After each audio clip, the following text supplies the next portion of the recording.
BBC Nepali सेवाको साँझ पखबाट सञ्जय ढकालको नमस्कार। आजको कार्यक्रममा सरकारसँग कोभिड विरुद्ध पर्याप्त खोप भण्डारमा रहेको भन्दै खोप लगाउने अभियान तीव्र पार्न निर्देशन। अहिले केन्द्रको स्टोरमा भएको भ्याक्सिनको मौजातलाई हेर्यो भने चाहिँ हामीसँग करिब 53 लाख भ्याक्सिन चाहिँ हामीसँग मौजातमा छ। महाधिवेशनको सङ्घारमा प्यानल नबनाइकनै नेतृत्व चयन गरिने एमाले नेताहरूको दाबी। अनि नेपाल सन्दर्भमा नेता वामदेव गौतमलाई प्रश्न, राजनीतिक जीवन दलविहीन बनेर यसरी वियोगान्त होला भन्ने लागेको थियो। पार्टी बन्न सक्छ नि त, कस्तो कुरा गर्नुभएको तपाईँले? जनताको बहुदलीय जनवाद एकीकृत समाजवादीमा समावेश गराउनको निम्ति मैले प्रयत्न गरिरहेको छु, प्रवेश गर्न सक्छु, एमालेमा जान सक्छु भनेर भन्नुभयो नि त। त्यति रहँदासम्म म एमालेमा त जाँदैन। र अन्तर्राष्ट्रिय प्रसङ्गमा आगामी मार्च महिनासम्म युरोपमा थप 7 लाख मानिसको कोभिडका कारण मृत्यु हुन सक्ने WHO को चेतावनी। सबभन्दा पहिला प्रमुख विश्व समाचार। शरद केसीबाट समाचार सुन्नुहोस्। जर्मनीमा नयाँ सरकार बनाउने तयारीमा रहेका 3वटा राजनीतिक पार्टीहरूले तयार गरेको संयुक्त सहमतिमा मुख्य रूपमा वातावरण मामिलालाई मुद्दा बनाइएको छ। त्यसले युरोपेली सङ्घको ठूलो सदस्य राष्ट्रको भावी बाटो तय गर्ने बताइएको छ। सहमतिसँगै एङ्गेला मेर्कलको युगको अन्त्य हुँदैछ र 16 वर्षपछि उनको पार्टी प्रतिपक्षमा रहनेछ। मेर्कलको उत्तराधिकारीको रूपमा अब सोसल डेमोक्राट्स पार्टी SPD का ओलफ सोल्स चान्सलर हुनेछन्। गठबन्धनले कोइलाबाट ऊर्जा उत्पादन गर्ने कार्यक्रम सन् 2030 सम्ममा विस्थापित गर्ने लक्ष्य राखेको छ, जुन पूर्व निर्धारित समयभन्दा 8 वर्ष अघि हो। संयुक्त राज्य अमेरिकाले अफगानिस्तान स्थित लडाकु समूह इस्लामिक स्टेट IS का 3 जना नेतालाई अन्तर्राष्ट्रिय आतंकवादीको सूचीमा राखेको छ। अमेरिकी सरकारको एउटा वक्तव्यमा अफगानिस्तान फेरि पनि अन्तर्राष्ट्रिय आतंकवादको मञ्च बन्न नसकोस् भन्ने सुनिश्चित गर्न प्रति आतंकवाद सम्बन्धी साधनको पूरा शक्ति प्रयोग गर्न अमेरिका प्रतिबद्ध रहेको उल्लेख छ। बीबीसीलाई दिएको अन्तर्वार्तामा अफगान तालिबानका एक उच्च सदस्य अनस हक्कानीले भने, तालिबान लडाकुहरू IS मा सम्बद्ध हुने कुराप्रति हामीलाई चिन्ता छैन र IS ले धेरै तलब दिइरहेको कुरा पनि सत्य होइन। यो आधारहीन प्रचारबाजी मात्र हो। IS अफगानिस्तानमा सन् 2015 मा स्थापना भएको हो र उसले गत अगस्त महिनामा तालिबानले देशमा नियन्त्रण जमाए यता ठूला आक्रमण जारी राखेको छ। विश्व स्वास्थ्य संगठन WHO ले युरोपमा आगामी मार्च महिनासम्ममा कोभिडका कारण थप 7 लाख मानिसको ज्यान जान सक्ने चेतावनी दिएको छ। हालसम्म WHO को युरोप क्षेत्रमा पर्ने 53 देशमा मात्र कोभिडका कारण 15 लाख मानिसले ज्यान गुमाइसकेका छन्। युरोपेली युनियनको जनस्वास्थ्य निकायले युरोपेली देशहरूले सबै वयस्कहरूलाई कोभिड खोपको बुस्टर मात्रा दिलाउने बारे विचार गर्नुपर्ने बताएको छ।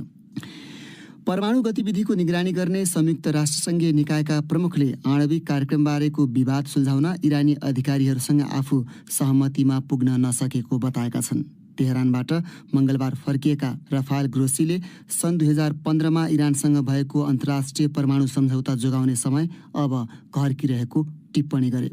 उक्त सम्झौताले परमाणु कार्यक्रम कटौती गरे बापत इरानलाई प्रतिबन्धहरूबाट राहत प्रदान गरेको थियो।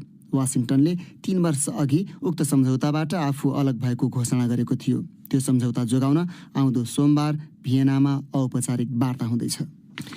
ताइवानले आउँदो महिना हुने प्रजातान्त्रिक सम्मेलनमा सहभागी हुन अमेरिकाले दिएको निम्ताको स्वागत गरेको छ। ताइपेईले उक्त भर्चुअल सम्मेलनमा सहभागी अन्य देशहरू सामु आफ्नो प्रजातान्त्रिक सफलताको कथा सुनाउने अवसर प्राप्त हुने बताएको छ। तर उक्त निम्ताले अमेरिका र चीन बीचको खराब सम्बन्धलाई थप जटिल बनाउनेछ। चीनले अमेरिकी निमन्त्रणालाई लिएर आक्रोशपूर्ण प्रतिक्रिया जनाएको छ। कारणबारे बीबीसी का संवाददाता माइकल ब्रिस्टो भन्छन्, चीनले अन्तर्राष्ट्रिय कार्यक्रमहरूमा ताइवानको सहभागिताप्रति विरोध जनाउँछ किनकि उसले उक्त टापुलाई आफ्नो देशको अभिन्न अङ्ग मान्दछ। अनुमान गरिए जस्तै चीनलाई भने उक्त सम्मेलनमा निम्ता दिइएको छैन। अमेरिकाले बेजिङमाथि प्रजातन्त्रको अवमूल्यन गरिरहेको आरोप लगाउने गर्छ। र भारतको एउटा अस्पतालको मुर्दाघरमा जीवितै फेला परेका एक पुरुषको उपचारका क्रममा मृत्यु भएको छ।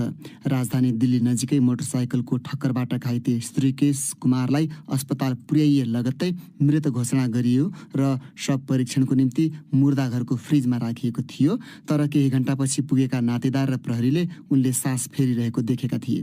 त्यसपछि उनको फेरि उपचार थालिएको थियो। तर मुरादाबाद स्थित अस्पतालले मङ्गलबार उनको मृत्यु भएको घोषणा गरेको छ। यो बीबीसी नेपाली सेवा हो।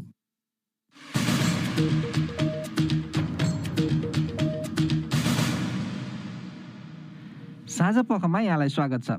सरकारले अहिले आफ्नो भण्डारमा पर्याप्त मात्रामा खोप रहेको भन्दै अबका दिनमा कोभिड-19 विरुद्धको खोप अभियानलाई तीव्र रूपमा सञ्चालन गर्न मातहतका निकायहरूलाई निर्देशन दिएको अधिकारीहरूले बताएका छन्।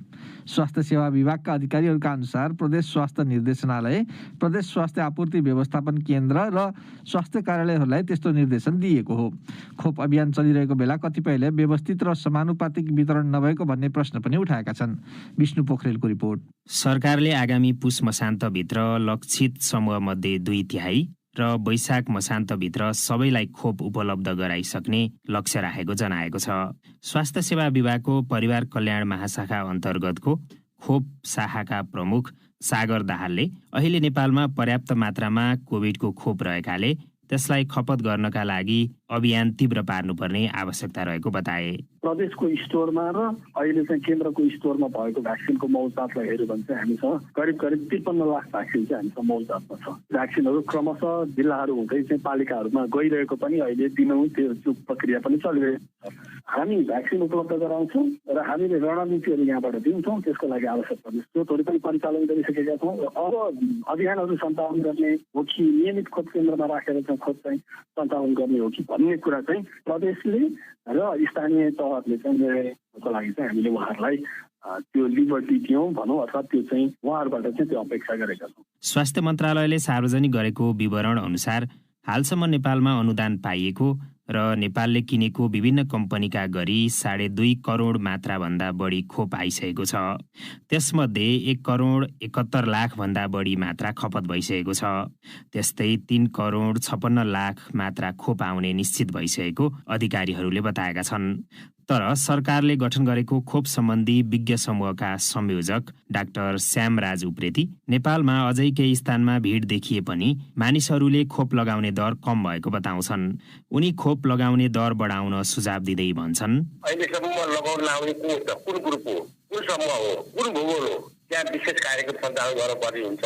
सरकारी अधिकारीहरूले भण्डारणमा पर्याप्त मात्रामा खोप रहेको र खोप अभियानलाई तीव्र पार्न थालिएको जानकारी दिइरहेका बेला कतिपयले चाहिँ खोप वितरण प्रणालीप्रति नै प्रश्न उठाएका छन्।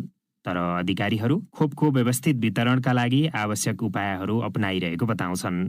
विष्णु पोखरेल, BBC, काठमाडौँ।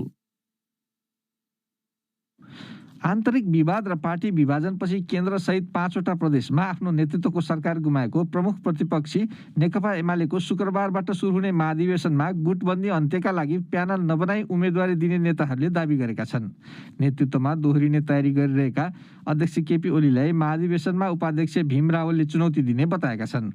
सुनौ संवाददाता अशोक दाहालको रिपोर्ट। सार्वजनिक घोषणा नगरे पनि अध्यक्षमा दोहोरिने तयारी गरिरहेका ओली र उनीसँग प्रतिस्पर्धाको तयारी गरिरहेका नेताहरूको दुवै समूहले प्यानल नबनाई प्रतिस्पर्धा गर्ने बताएका छन्। ओली अघि लामो समय एमालेको नेतृत्व गरेका माधव नेपाल र झलनाथ खनाल सहितका कतिपय नेताहरूको एमालेबाट बहिर्गमन भएपछि हुन लागेको महाधिवेशनमा गुटबन्दी अन्त्यको सन्देश दिन प्यानल नबनाउने नेताहरूको दाबी छ। त्यसलाई संकेत गर्दै नेता विष्णु रिजालले भने, केन्द्रीय रूपबाट जसरी प्यानल बनाएर नाम लिस्ट बनाएर यो प्यानलको केपी टिमको हो, माधव नेपाल टिमको हो भनेर जसरी हामीले अभ्यास गर्यौँ नि विगतमा, 8औँमा हामीले झलनाथ र केपी ओलीको भन्यौँ, 9औँमा हामीले केपी र माधव नेपालको भन्यौँ, त्यसले सम्पूर्ण रूपमा पार्टी पंक्ति विभाजित हो। यसचोटि चाहिँ त्यस्तो हुँदैन। पार्टीको 10औँ महाधिवेशनका लागि अधिकांश प्रतिनिधिहरू सर्वसम्मत चयन भएर आएको र यसको सन्देश एमालेमा गुटरहित नेतृत्व चयन हुनुपर्ने रहेको नेता विष्णु रिजालको दाबी छ। अध्यक्षमा उम्मेदवारी दिने बताएका उपाध्यक्ष भीम रावल निकटका नेता झपट रावल पनि नेता रावलले समूह नबनाएरै उम्मेदवारी दिने दाबी गर्छन्। टिम हुन्न भन्ने छ, उहाँ सिङ्गल लड्छु भन्नुभएको छ, अनि त्यसपछि व्यक्तिले उम्मेदवारी दिने भन्ने कुरा अहिले सुनिएको छ। त्यही खालको भएको छ। अब भोलि पर्सि बिहानसम्म के हुन्छ। एमालेको प्रस्तावित विधान अनुसार आगामी महाधिवेशनबाट केन्द्रीय पदाधिकारीमा 15 पद रहनेछन्। आकांक्षीहरूको व्यवस्थापनका लागि पार्टीमा 1 जना वरिष्ठ उपाध्यक्षको पद थप गरिएको छ। प्यानल बिना प्रतिस्पर्धा हुँदा एमाले अध्यक्ष ओलीलाई उनी निकटका नेताहरू तथा माधव नेपाल समूह छोडेर एमालेमै रहेका नेताहरूलाई मिलाएर व्यवस्थापन गर्न चुनौतीपूर्ण हुने नेताहरूको बुझाइ छ। मंगलबार एउटा कार्यक्रममा बोल्दै ओलीले आफू नेताहरूको व्यवस्थापन गर्नपट्टि नलागेको टिप्पणी गर्दै चुनावमा निर्विरोध भएर वा धेरै भोट ल्याएर जित्नेलाई नै मान्ने बताएका थिए। अशोक दाहाल, BBC, काठमाडौँ।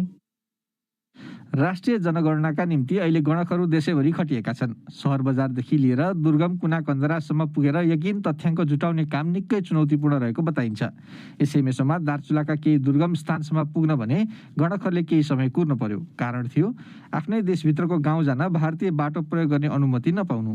त्यसपछि जनगणनाका लागि कर्मचारीहरू 3 दिन हिँडेरै उक्त ब्यास गाउँपालिका पुगेका थिए।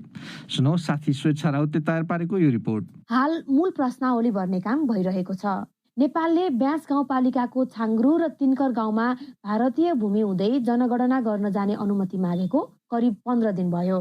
तर भारतको पिथौरागढ जिल्ला अधिकारीले सडक अवरुद्ध भएको भन्दै अनुमति पत्र उपलब्ध गराएनन्। त्यसैले गणकहरू नेपालतिरको जोखिमपूर्ण बाटो हिँड्न बाध्य भए।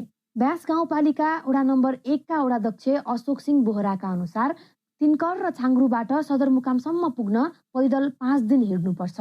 गाडी चल्ने सडकमा सवारी साधन उपलब्ध भएको खण्डमा 3.5 दिनदेखि 4 दिनमा यात्रा पूरा हुन्छ। नेपालको बाटो अलिक रूपमा बन्द छ हैन, जो मान्छे पैदल हिँड्न लायकको रहेन। दार्चुलाका प्रमुख जिल्ला अधिकारी सिद्धराज जोशीले भारतले बाटो प्रयोग गर्न नदिन विभिन्न बहाना बनाएका कारण कर्मचारीहरूलाई पैदलै पठाउनु पर्ने स्थिति आएको जानकारी दिए। अनुमति दिएन, अरूहरू त गइराखेकै छ नि, त्यहाँ गाडी चलिरहेको छ। अनि त्यो अनुमति नदिएपछि उनीहरू नेपालको बाटो हिँडेर गएर अहिले जनगणनाको काम सुचारू भइसकेको छ। तथ्याङ्क विभागले नेपालको आधिकारिक नक्सामा थपिएका लिम्पियाधुरा, लिपुलेक र कालापानी क्षेत्रमा गणकहरू नै गएर जनगणना गर्न सम्भव नभए स्याटेलाइट मार्फत गरिने जनाएको थियो। हाल जुन ठाउँको जनसङ्ख्या गन्न सरकारी कर्मचारी 3.5 दिन हिँडे, ती गाउँमा मानिसहरू 6 महिना मात्र बस्छन्। हिउँदमा तापक्रम स्वात्तै घट्ने र हिउँले जनजीवन प्रभावित हुने भएकाले मानिसहरू दार्चुला जिल्लाको तल्लो भेगमा बसाइ सर्छन्। 6 महिना जाडो छलेर मध्य वैशाखमा मात्र गाउँ फर्कन्छन्। वडाध्यक्ष बोहराका अनुसार तिनकरका मानिसहरू सबैले गाउँ छाडिसकेका छन्। त्यसैले तिनकरका जनताको गणना सदरमुकाममै गर्ने तयारी भइरहेको जनगणना अधिकृतले बताए। 2 महिना अघि भएको घर तथा घर परिवार सूचीकरणका अनुसार छाङ्ग्रु र तिनकरमा गरी 115 र एउटा सशस्त्र प्रहरी र अर्को नेपाल प्रहरीको आवास गरी कुल 117 घर छन्। स्वेच्छा राउत, BBC, काठमाडौँ। अब एउटा अन्तर्राष्ट्रिय प्रसङ्ग। सन् 2022 को मार्चसम्म खास गरी युरोप महादेशका देशहरूमा थप करिब 7 लाख मानिसको कोभिड-19 का कारण मृत्यु हुन सक्ने विश्व स्वास्थ्य संगठन WHO ले चेतावनी दिएको छ। WHO ले युरोप क्षेत्रमा राखेका 53 देशमा अहिलेसम्म कोभिडका कारण 15 लाख भन्दा बढी मानिसको मृत्यु भइसकेको छ। BBC विवरणमा आधारित एक रिपोर्ट सुनौ। सन् 2022 को मार्चसम्म तीमध्ये 49 देशका सघन उपचार कक्षमा उच्च वा चरम दबाव हुने चेतावनी WHO ले दिएको छ। युरोपमा अहिले कोरोना भाइरस संक्रमणमा वृद्धि भइरहेको छ, जसका कारण अस्ट्रियामा पूर्ण लकडाउन लगाइएको छ भने अन्य देशमा नयाँ प्रतिबन्धात्मक व्यवस्थाबारे योजनाहरू बनाइरहेका छन्। फ्रान्स, जर्मनी र ग्रिस लगायत अन्य केही देशहरूले चाँडै नै कोभिड खोपको बुस्टर मात्रा लगाएका मानिसलाई मात्रै पूर्ण मात्राका खोप लगाएका मानिस मान्ने नियम बनाउन लागेका छन्। यसबीच युरोपेली युनियनको स्वास्थ्य सम्बन्धी निकायले पर्वहरूको मौसममा मानिसहरूको जमघट, किनमेल अनि यात्रा बढ्ने भन्दै खोप बाहेक अन्य उपाय नअपनाइए त्यसले डेल्टा भेरिएन्टको संक्रामक कोरोना भाइरस द्रुत फैलिने सम्भावना निकै उच्च हुने बताएको छ। आज बुधबार। अब प्रस्तुत छ साप्ताहिक नेपाल सन्दर्भ।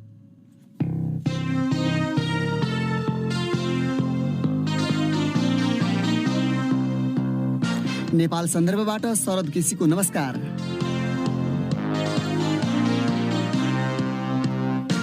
नयाँ नेतृत्व छान्न नेकपा एमालेको महाधिवेशन चितवनमा हुँदैछ। देशैभरिका नेता कार्यकर्ता त्यसैमा व्यस्त छन्, तर नेता वामदेव गौतम दशकौं लामो राजनीतिक जीवन बिताएको त्यही पार्टी त्यागेर बसेका छन्।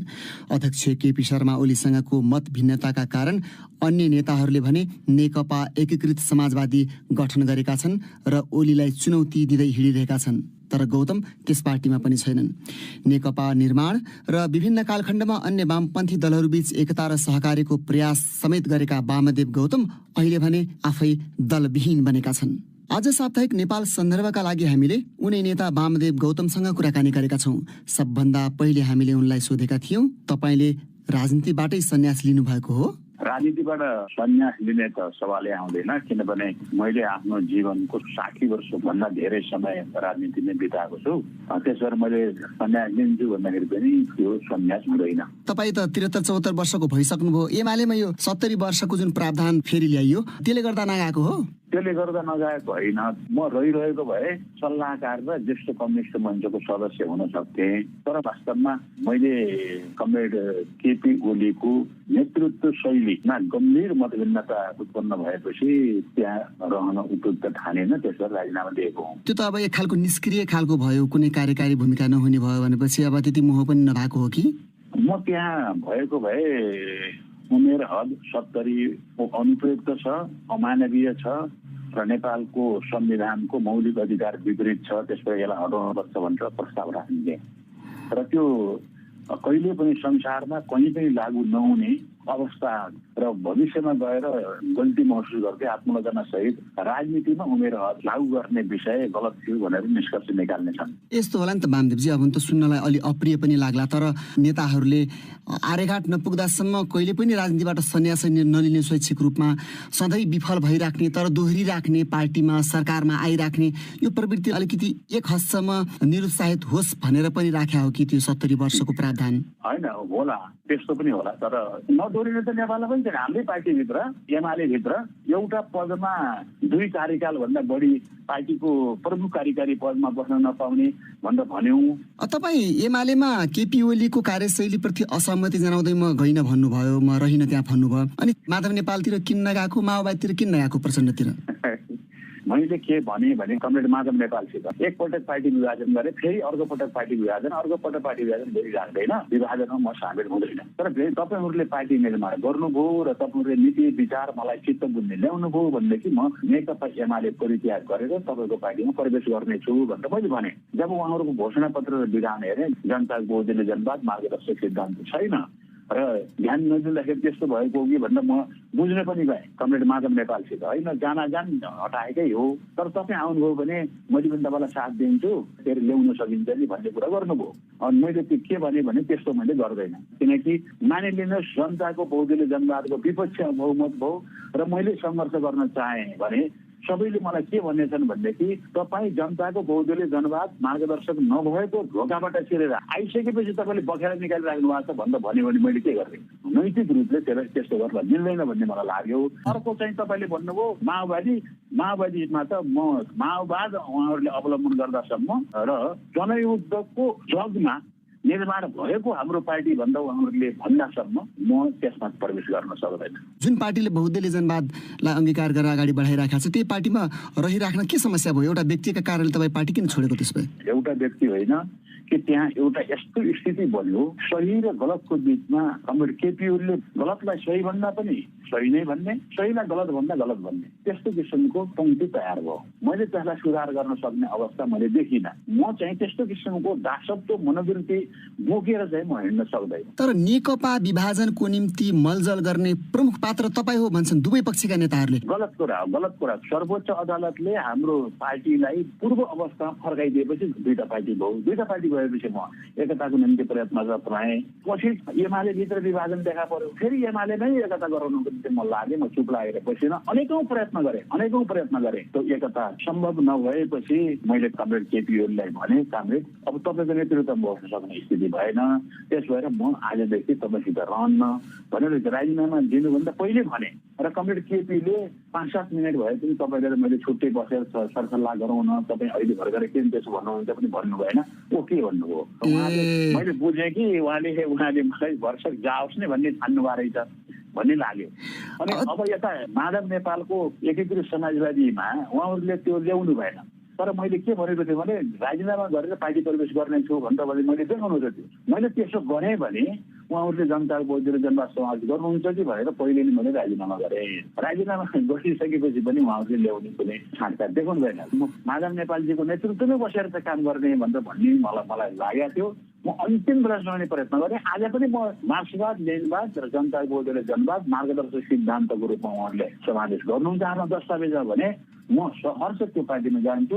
केन्द्रीय कमिटीको सदस्यता निश्चय पनि बनाउनु होला। मैले पदको निम्ति पनि चाहिँ बार्गेनिङ गर्दैन। तपाईँको कुरा सुन्दा तपाईँलाई त केपी ओलीले पनि माधव नेपालले दुवै पक्षबाट धोका दिएछन् त?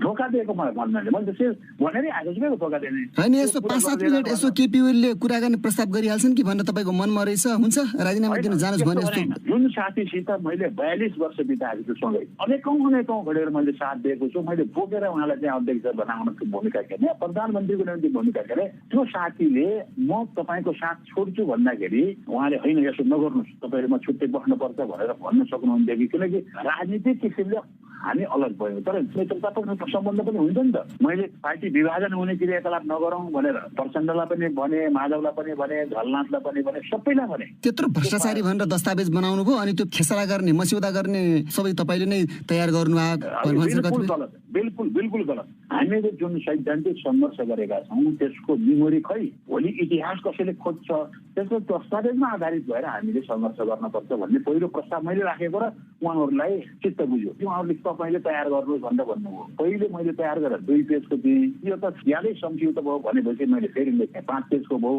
त्यो 2 पेजको पनि स्वीकार भएन, 5 पेजको पनि अन्तिममा स्वीकार भएन। एक दिन उहाँले बोलाउनु भयो, मलाई चित्त बुझेन, मैले अर्को लेखेँ, ल तपाईँलाई म सुनाउँछु भन्नुभयो, मैले सुने। 19 पेजको दस्तावेज कमरेड प्रचण्ड आफैले लेख्नु भएको हो। मैले भनेका विषयहरू पनि त्यसमा समावेश छन् कतिपय। तर एउटा सुझाव उहाँलाई मैले दिएको थिएँ, तपाईँले यसभित्र 10 वर्षको जनयुद्धमा भएका गल्तीको सम्बन्धमा तपाईँले मान्छेले बुझ्ने गरी लेख्नु होला भने मैले के लेखौँ भनेर भन्दाखेरि त्यस बेला राजनीतिक कार्यकर्ताको हत्या भएको छ, त्यस सम्बन्धमा हाम्रो नीति त्यस्तो थिएन, तर यस्तो भएको सम्बन्धमा म आत्मालोचित छु भनेर समावेश गर्नु होला। पछि उहाँले त्यो बुझिने गरी राखेको छु एक त मैले बुझिनँ। मैले त्यो पछि पनि मैले भने बहुजनको त देखिएन नि, राम्रो पाइनँ जस्तो मैले भने। 19 पेजको दस्तावेज वामदेवको हो भनेर भनियो भने अब मैले यो पश्चात फिर्ता लिन्छु भने उसो नै भनिदिएँ नि मैले। किनकि केपी ओलीले गत साल पुस 4 गते खुमलटार गएर प्रचण्डसित छलफल गरिरहेको अवस्थामा संयोगले म पनि त्यहाँ पुग्दा केपीले भन्नुभयो, यो कामरेड अध्यक्ष र प्रधानमन्त्री मध्ये एउटा तपाईँहरूले छोड्नुपर्छ भन्नुभएको थियो। अध्यक्ष मैले छोड्दैन, प्रधानमन्त्री म छोड्न तयार छु, तर मैले भनेको व्यक्तिलाई प्रधानमन्त्री बनाउन लागौँ, तपाईँले लगाउनु भएको सङ्गीन आरोप पत्र फिर्ता लिनु भनेर भन्नुभयो।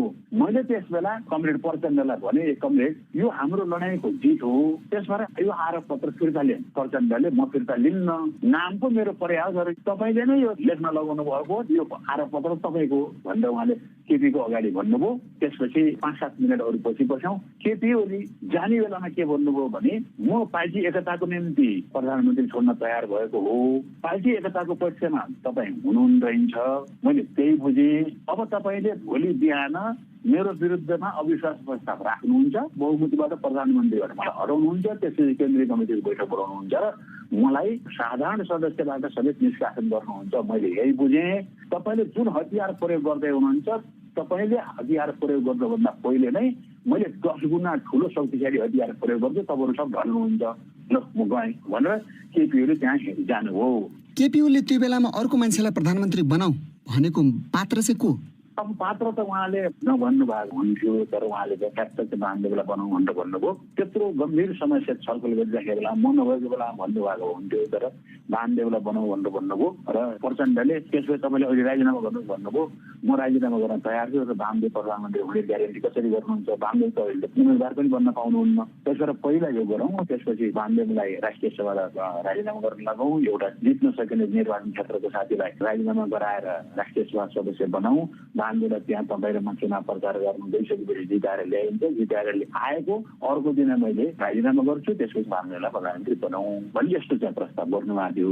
अनि विवाद चर्को भएको बेलामा पटक पटक राष्ट्रपतिसँग पनि कुराकानी भयो क्या र केपी ओली प्रधानमन्त्री समेत तपाईँको लागि सुम्पिन तयार भएछन्। एमालेमा मसित तयार भएको होइन है, तर उहाँले सचिवालय बैठकमा र स्थायी कमिटीको बैठकमा 2 पटक केपीले प्रधानमन्त्री बनाउनको निम्ति लागौँ भनेर भन्नुभयो। कहिले समर्थन गर्नुभयो, कहिले समर्थन गर्नु भएन। अन्तिम पुस 4 गते पनि मेरै अगाडि केपीले भन्नुभएको। भनेपछि नेकपा फोड्ने नियत त केपी ओलीको भन्दा पनि प्रचण्ड र माधव नेपालको जस्तो देखियो तपाईँ कुरा सुन्दा त? होइन, उहाँहरूले पार्टी फोड्नको निम्ति सोच्नु भएन। अविश्वासको प्रस्ताव राखेर हटाएपछि पार्टी अगाडि बढ्छ, केपी ओली चाहिँ निस्कन्छन्। अविश्वास प्रस्ताव 3 पटक ल्याउने कोसिस गर्नुभयो, यो पछिल्लो पटक हो, त्यो पनि प्रस्तुत गर्न सक्नु भएन। प्रतिनिधि सभा भङ्ग भएपछि दर्ता गर्नुभयो। त्योभन्दा अगाडि 2 पटक त्यस्तो किसिमको गर्न लागेको मैले सुनेको पाएपछि मैले पार्टी एकताको सम्बन्धमा अहिले अविश्वास प्रस्तावको पक्षमा जान हुन्न। सुरुमा मलाई पनि लागेको थियो कि अविश्वास प्रस्ताव राखेर भए पनि हटाउनुपर्छ भन्ने। पछि मलाई के लाग्यो भन्दा भने पार्टी एकताको पक्षमा सबै कार्यकर्ताहरू छन्, यस्तो बेला यसो काम गर्न हुन्न भन्ने मलाई लागेर पार्टी भित्रै बसेर कारबाही गर्ने सम्बन्धमा मेरो पुरै समर्थन हुन्छ, तर पार्टी विभाजन हुने गरी कुनै सङ्घर्ष नचलाउँ भनेर भन्ने अन्तिम अनुरोध त्यही थियो। हजुर, मैले कुरा गर्दै थिएँ अघि राष्ट्रपतिसँग भेटको बारेमा। तपाईँले त्यो बेलामा केपी ओली पछिको नेतृत्व सम्हाल्ने गरी कुनै त्यस्तो अनौपचारिक कुराकानी भएको थियो? भएन, त्योभन्दा पहिले भयो। 70 सालको निर्वाचनपछि संसदीय दलको नेता बनाउँदा अध्यक्ष हुनुहुन्थ्यो झलनाथ खनाल। अध्यक्ष संसदमा पनि भएको बेला अध्यक्ष नै संसदीय दलको नेता बन्ने चलन हो। तर त्यस बेला चाहिँ मैले केपीलाई साथ दिएँ, जसले गर्दाखेरि उहाँ अध्यक्षलाई पराजित गरेर संसदीय दलको नेता बन्नुभयो, पछि अध्यक्ष बन्नुभयो। त्यस बेला उहाँहरूले भन्नुभएको हो प्रधानमन्त्री बन्ने अवस्था आएछ भने तपाईँलाई प्रधानमन्त्री बनाउने, म प्रधानमन्त्री भएको भने पार्टी अध्यक्ष पहिला कार्यवाहक हुने, पछि अरूले कङ्ग्रेस गरेर तपाईँलाई पार्टी अध्यक्ष बनाउने भनेर उहाँले सुनाउनु भएको। मैले चाहिँ त्यो शर्तनामा गरे पनि होइन, उहाँहरूले भनेको राष्ट्रपति पनि त्यस बेला हुनुहुन्थ्यो, अरू साथीहरू पनि हुनुहुन्थ्यो, पछि कार्यवाहक पनि गराउनु भएन, अरू पनि गराउनु भएन, केही पनि भएन। त्यस सम्बन्धमा मैले चाहिँ कहीँ कतैतिर कुरो उठाएको छैन। उहाँले यसो नगरेको हुनाले गल्ती गर्नु भनेर पनि मैले भनेको छैन। बनाए मैले काम गर्छु भनेर भने, तर मैले कहिले पनि गएर तपाईँले किन यसो गराउनु भएन मलाई भनेर पनि भनेन। केपी ओली एमालेमा फेरि पनि अध्यक्ष बन्ने अवस्था देखा परिरहेको छ। तपाईँलाई उनले त्यो गुण तिर्न कुनै दिन फेरि मन फर्किएला, एमालेमा आउनुहोस् र नेतृत्व सम्हाल्नुहोस् भन्ने त्यस्तो आशा गर्नु भएको छ? कतै आशाको एउटा सानो केन्द्र पनि मेरो चाहिँ छैन। त्यसो उहाँले गर्दै गर्नुहुन्न। कमरेड केपी ओलीले जिन्दगीमा आत्मरचना गरेको मलाई कहिले पनि थाहा छैन। कसैलाई पनि उहाँले गुण लगाएकोहरूलाई गुण तिर्नुहुन्न। उहाँले काम लगाउने हो त्यसपछि फालिदिने हो। तपाईँलाई त्यसो भए फेरि प्रधानमन्त्रीको जुन प्रस्ताव राखेका थिए केपी ओलीले प्रचण्डका सामुन्ने, त्यो चाहिँ बाध्यता भएरै मात्रै राखेका त्यसो भए? होइन, मैले त्यसमा चाहिँ केही पनि भन्दैन। मैले त्यहाँ प्रचण्डलाई जब त्यसलाई टिप्नुपर्छ भनेर भन्ने थियो कि विचार मेरो के थियो भने प्रचण्डलाई त्यो तपाईँले स्वीकार गर्नुपर्छ। त्यसो गर्नुभएको भए पार्टी जोगिन्थ्यो भनेर भन्ने हो। प्रधानमन्त्रीले म हट्छु भनेर सार्वजनिक रूपमा भनिसकेपछि फलानालाई बनाउने भने हट्छु न त हट्दैन भनेर भन्न त पाइन्थ्यो नि। हाम्रो 1-2 जनाको बिचमा को हुन्छ त? पछि त प्रधानमन्त्री कसलाई बनाउने भनेर भन्ने सम्बन्धमा त छलफल हुन्थ्यो नि पार्टीमा। छलफल हुँदाखेरि प्रचण्डै बन्न सक्नुहुन्थ्यो, प्रचण्ड भन्ने बढी सम्भावना थियो। त्यसो गरेको भए राम्रो हुन्थ्यो। तर त्योभन्दा अगाडि पनि केपीले मेरो नाम लिएर प्रस्ताव गर्दाखेरि उहाँहरूले समर्थन गर्नु भएन, त्यहाँ पनि प्रचण्डले समर्थन गर्नु भएन। मैले त्यो लेख्दाखेरि पनि उहाँहरूलाई भनेको थिएँ, हेर्नुहोस् है यो बार्गेनिङ पत्र पनि हो। बार्गेनिङ पत्र भनेर भनेको धेरैभन्दा धेरै लिने हो, पारितै गराउन सक्ने अवस्था नहुन सक्छ, सम्झौता हुन सक्छ। कतिपय चाहिँ विषयहरू मात्रै भयो भने पनि हामीले छोड्नुपर्छ भनेको त मैले त्यो सम्झाएँ मलाई। अब अन्तिममा वामदेवजी, तपाईँले राजनीतिक भविष्य चाहिँ नेकपा समाजवादीको कस्तो देख्नु भएको छ? एमालेबाट फुटेर गएको पार्टी फुटको नेतृत्व गरेको हुनाले त्यो अनुभवको आधारमा भन्नु पर्दाखेरि यदि नेपाली काङ्ग्रेस र अहिलेका जति पनि 4वटा अरू पार्टीहरू छन्, 5वटै पार्टीले निर्वाचनमा समेत संयुक्त मोर्चा गराएर जान सक्नुभयो भने सबभन्दा ठुलो पार्टी नेपाली काङ्ग्रेस हुन्छ। अरूको शक्ति सुदृढ हुन्छ। प्रत्यक्ष निर्वाचनमा 5वटा पार्टी मिल्दा सबै निर्वाचन क्षेत्रमा एमाले पराजित हुने अवस्था हुन्छ। यदि मिल्न सक्नु भएन भने लार्जेस्ट पार्टी एमाले नै बन्छ। एउटा पार्टी ठुलो एमाले बन्छ, अर्को पार्टी ठुलो काङ्ग्रेस बन्छ र अरू चाहिँ सानातिना खुद्रिके पार्टी भन्ने हुन्। अरूको भविष्य मैले देख्दैन। राजनीतिक जीवनको उत्तरार्धमा पुगेको बेलामा आफ्नो राजनीतिक जीवन यसरी वियोगान्तमा पुग्ला, यसरी बहिर्गमन होला राजनीतिबाट भन्ने सोच्नु भएको थियो? तपाईले राजनीतिबाट बहिर्गमन ठम्माइहाल्नु अहिले भर्खरै मैले थाहा छैन। पार्टी विहीन हुनुहुन्छ, भूमिका विहीन हुनुहुन्छ तपाईकै। पार्टी बन्न सक्छ नि त, कस्तो कुरा गर्नुभएको तपाईँले? जनताको बहुदलीय जनमत यसरी समाजवादीमा समावेश गराउनको निम्ति मैले प्रयत्न गरिरहेको छु। पार्टीमा प्रवेश गर्न सक्छु, यिनी सबै एमालेमा जान सक्छु भनेर भन्नुभयो नि त? भने म त्यति रहँदासम्म म एमालेमा त जाँदैन। उनी थिए नेकपा एमालेका पूर्व उपाध्यक्ष वामदेव गौतम। हवस् त, आजका लागि नेपाल सन्दर्भ यति नै। नेपाल सन्दर्भ प्रस्तुत गर्दै थिए साथी शरद केसी। हस् त, यसका साथै BBC नेपाली सेवाको साँझ पख यहीँ सकिन्छ। हामीलाई चाहिँ भोलि बिहान 7:15 बजेसम्मका लागि बिदा दिनुहोस्। नमस्कार।